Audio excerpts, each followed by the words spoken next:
చేసింది పీష్వా సైన్యమే. మరి ఈరోజు మిమ్మల్ని బానిసలుగా ఇంకా ఊరికి దూరంగా వెలేస్తున్నారు. అప్పుడున్నటువంటి పీష్వా సైన్యాధిపతి సిద్ధినాథ్ అనేటువంటి ఫోటోలో ఉన్నటువంటి మహర్ నాయకుడు ఏమంటారు? ఈ పరిస్థితికి తెచ్చింది సైన్యం ఏమంటుందో తెలుసా? బ్రిటిష్ సైన్యాన్ని పిలిపించి మీరు 500 మంది యుద్ధానికి వెళతాము అని చెప్తాడు. సిద్ధినాథ్ మాలా 28,000 మందిని 500 మంది ఊచ కోత కోసిన చరిత్ర ప్రపంచంలో ఎక్కడైనా ఉందా? 8,000 మందిని చంపి విజయ కేతనాన్ని ఎగరవేసిన చరిత్ర ఒక మాలవాడికే చెందుతుంది. ఈ చరిత్ర ఏ గుడి చెప్పింది మనకు? ఈ చరిత్ర ఏ ప్రపంచం చెప్పింది? ఈ చరిత్ర. ఈ చరిత్రని కనుమరుగు చేయాలనే రాజకీయ పార్టీలు, అగ్రవర్ణాలు, రాజకీయ పార్టీలు మనం మీద మసిబూస్తున్నాయి. ఈ చరిత్ర తెలిస్తే మాలోడు తెగబడితే మళ్ళా 40 కాదు 40,000 మందిని నరుకుతాం. ఈ చరిత్ర. అందుకోసమనే జనవరి 1 నూతన సంవత్సరం కాదు, మాలల పరాక్రమ దినోత్సవం. ఇది తెలుసుకోవాలి చరిత్ర. ఏ పాఠం చెప్పింది చరిత్ర? ఏ గుడి చెప్పింది ఈ చరిత్ర? మనకు చెప్పదు. ఎందుకంటే మనం ఎస్సీ మాదిగా అంటరాని వాళ్ళని. మరి దళిత బిడ్డనడుగు అవమాన పేరు మాదిగని అవమానిస్తే బొట్టుని నరికినట్టు నరికి ఇది అంబేద్కర్ యొక్క ఆధునిక యుగం. ఇది మనం అనుకున్నట్టు కాదు. ఇంతకు ముందు మా పెద్దలు పోయింది కాలం. ఇది అంబేద్కర్ యుగం. ఇదే మా సవాల్. ఇక నుంచి తెలియజేస్తున్నాం. మీరు నా ఎనుకుంటే మీకు తల అర్పిస్తాను, నేను ముందుంటానని. చదువుకున్న వ్యక్తులు ఖచ్చితంగా కూడా బాబాసాహెబ్ అంబేద్కర్ అంటే ఏంటి తెలియజెప్పాల్సినటువంటి పరిస్థితి ఈ రోజు దాపరించింది. ఈ రోజు ముఖ్యమంత్రి నా తండ్రి ఇచ్చాడు పదవి అంటాడు. అరే బాబు, బాబాసాహెబ్ ఇచ్చాడు నీకు ఓ పదవి. ఈ రోజు మినిస్టర్ అంటాడు, మా తాత ఇచ్చాడు ఈ పదవి అంటాడు. అరే బాబాసాహెబ్ అంబేద్కర్ ఇచ్చాడు నీకు ఆ పదవి. సర్పంచ్ దగ్గర నుంచి పార్లమెంట్ వరకు కూడా నీకు పదవినిచ్చింది బాబాసాహెబ్ అంబేద్కర్ కాదా? అది తెలియ రోజు మాల మహానాడు చేస్తుందా లేదా? మీ గుండె మీద చేయి వేసుకొని చెప్పండి.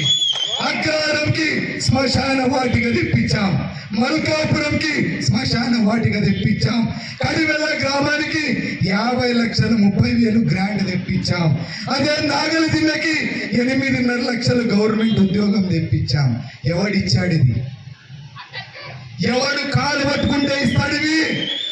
బాబాసాహెబ్ అంబేద్కర్ మనకిచ్చినటువంటి హక్కు. కాదని నువ్వు గెలిచే దమ్మున్న మగవాడు ఎవడైనా ఉన్నాడా? 35% ఎస్సీ ఎస్టీ బీసీని కలుపుకుంటే 75%.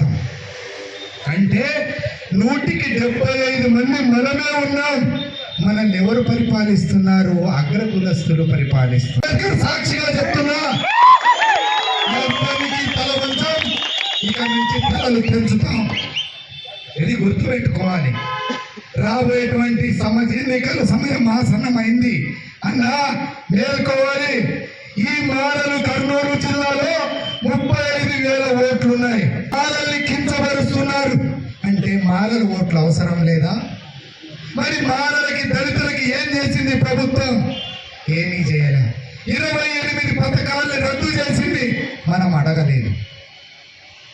రిజర్వేషన్లు రద్దు చేస్తుంది, మనం అడగడం లేదు. మన మీద అక్రమ కేసులు పెడుతుంది, మనం మాట్లాడడం లేదు. మన ఆడపడుచుల మీద హత్యలు, అత్యాచారాలు, మానభంగాలు జరుగుతున్నాయి, మనం మాట్లాడటం లేదు. ఎలా ఆలోచన చేయండి ఒకసారి.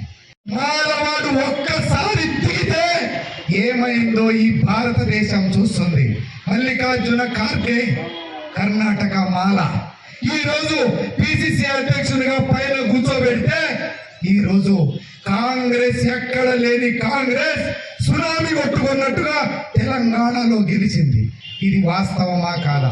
సారు, మాకు ఎవరు లేరు, మాకు ముందు వెనక ఎవరు లేరు, మా ముందు వెనక మేమే ఉంటాం. అది గుర్తుపెట్టుకోండి రాజకీయ నాయకులు, అది గుర్తుపెట్టుకోండి. మీతో నామినేషన్ నేనేపిస్తాను, స్వతంత్రంగా ఆయన పోటీ చేద్దాం. మాకు న్యాయం చేసే పార్టీలు వస్తే మద్దతు ఇస్తాం, లేకపోతే ఏ పార్టీకి మద్దతు లేదు. ఇంతవరకు చూసాం, ఏదో చేస్తారు, ఎవరో వస్తారు, ఏదో చేస్తారని చూస్తున్నాం, జరగడం లేదు. అనుకున్న ప్రతిసారి నష్టపోతుందని మాలలే, అయినా ఎవడు పట్టించుకోడు. అన్నా, మాలల పరిస్థితి మారింది. ఈ సభతో తెలియజేసుకోవాలి, చూసిన పార్టీలకు తెలియజేస్తున్నాం. విధిలేస్తే వచ్చినటువంటి సైన్యం ఇది. నేను ఎవరిని తెలుసా? అవునా కాదా? మీ మద్దతు తెలిపి నాకు మీ యొక్క ఆశీర్వాదం కావాలని ఈ సభాముఖంగా తెలియజేస్తున్నాను.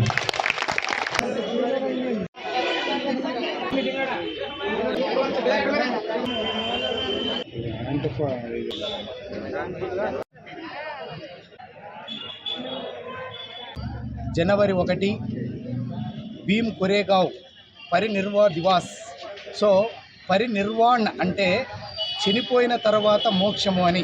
అంటే 1818వ సంవత్సరంలో జరిగినటువంటి పీష్వా సైన్యంతో జరిగినటువంటి యుద్ధంలో దాదాపుగా 500 మంది మహర్లు 28,000 మందిని చంపి విజయ కేతనాన్ని ఎగరేసినటువంటి ఈ